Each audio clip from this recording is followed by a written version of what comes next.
Hello and a big welcome back to the Wee Larder channel. Today we're going to be making some delicious oat and marmalade squares. This recipe is so easy.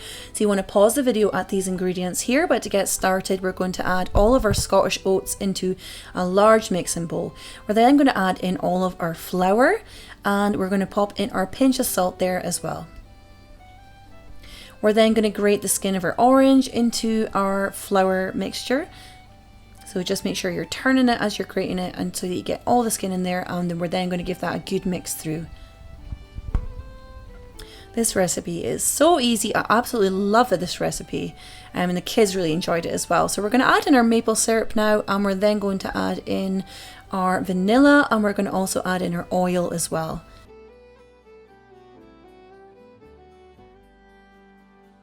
So we're just going to mix through our wet and dry ingredients to create a crumbly dough type consistency that holds together when squeezed in your hands. If you find it is too dry, add in a little bit more maple syrup. We're then going to pour this into a well greased baking tin, and we're just going to press it down. So it's 3/4 of the mixture that we are putting out just now, and we're keeping the remaining quarter for the topping. So we're going to press down our 3/4 into this tin here. So we're just looking for it to be roughly flat. It doesn't need to be precise, and make sure your oven is preheated as well at 160 because we're going to pop it in a minute. So we're just pressing that down with our hands. As I say, it doesn't need to be exactly flat, but you want it as flat as possible.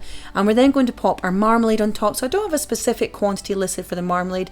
You're looking for about 3/4 of a medium-sized jar of marmalade, and you can kind of get an idea of the thickness of the layer I popped on here. You can make it thicker if you want to, it's entirely up to you. And we're then going to add in the remaining quarter of our oaty crumble mixture onto the top, and it doesn't need to be pressed together or anything like that. You can just sprinkle on and just try and cover as much of the marmalade as possible. And we're just going to press that down lightly with our hands. We're then going to pop that into the oven for 30 minutes. So it should look something like this when it is finished. It's nice and bubbly on the side. So what we're going to do is leave this to cool completely on a cooling rack in the tray, and we're then going to pop the same tray with the mixture still in the tray into the fridge to cool completely.